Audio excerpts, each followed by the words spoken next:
That second half, and did you think at all about the Miami game during that time? Did that ever come up in a huddle or anything? No, Miami didn't come up. Of course, we wanted to get back on track and stop their run. We stopped playing defense, and that's what happens. They go on huge runs.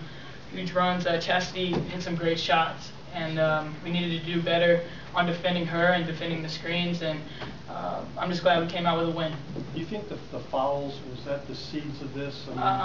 Yeah, that was a huge issue. We need to learn how to play defense without fouling.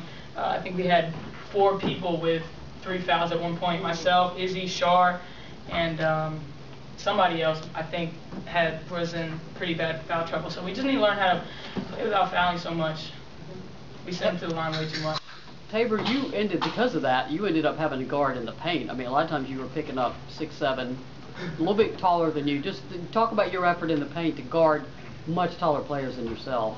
Well, that's something that we pride ourselves on, is the versatility that we can bring. And in practice, we're always, Cierra, Jasmine, myself, we're always guarding guards and posts. And so if we're thrown in that situation where we have some foul trouble or whatever it is, that we can hopefully do that successfully. And so I was just trying to, be physical with their body out a little bit, and especially on the boards, because they're really good on the boards. Ariel, you guys didn't run the way you have been. Is that because you came in here with about 9 players? You ended up playing more of a half-court game. Of course, when Cierra and Taber are shooting, 8 of 10 to start the game, that helps a lot. What was your game plan going in for this one? Every time we play, we want to push the ball in transition as much as possible, but at times it's hard to push the ball when the other team is scoring. And in the first, second half, we were fouling Texas. They were getting to the free throw line and making shots, and therefore when other teams are making shots, it makes it very hard for us to run. But I think in the half court, we shot the ball extremely well after being off for 2 weeks, and just pass the ball, play great team basketball today.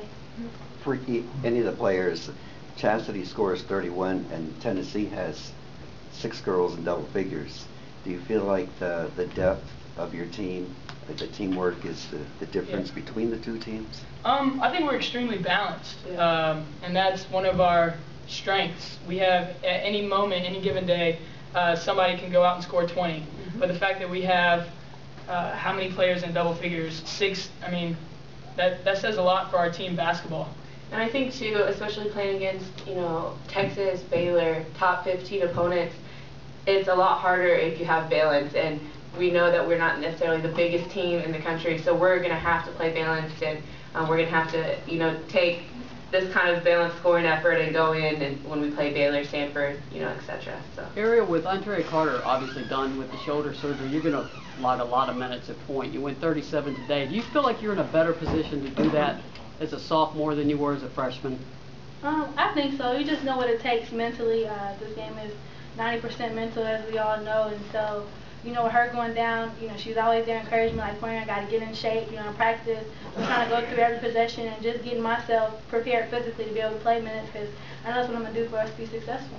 Ariel, can you talk a little bit about Megan? She hit some big shots for you, but at times it almost seemed like she was a Gatling gun out there, just firing them off. Were you guys trying to calm her down a little bit? It looked like she was a little bit too amped up at times. We were. When you come back home and you get excited, and of course you want to play well in front of your family and friends. And so we just kept talking to her and telling her, let it come to her. We were going to find her and get her open and take good shots within the offense. But I think she did a great job with that, in the second half, just making big shots, and then she didn't let that affect her defense. She continued to play hard on the defensive end, rebound, and got her some easy baskets. Any more questions? Taber, Cierra, both of you were talking about you're hesitant to shoot sometime. Neither one of you were today. You took the shot. You didn't think it. Ariel's now smiling. Apparently have you been telling them to do that? Yes, so always be ready. What was the difference today? Because neither one of you hesitated. You got the ball and you put it up. If you both can just answer what was the difference in, say, this game and other games. Well, I think for me, the past couple of games, I've just stopped thinking as much, and so, I think I'm kind of I'm just an unselfish player by nature, I guess. And so the first few games of the year, I was kind of trying to get the absolute best shot possible and overthinking things. And then if I just let my game come to me and I know that I have to be a threat, and shooting is what I bring. And so I just kind of didn't think about it. Holly just said, let it fly. And so whenever I got the opportunity, I tried to do that. Yeah, just definitely letting it flow. My teammates put me in a great position to get the ball and put it in. I was thankful for that, and I got open looks, so I just tried to take advantage of them. Instead of, Holly says she'd rather shoot it than turn the ball over, so we try to take that to heart and just let it fly. All right, we can start with Texas.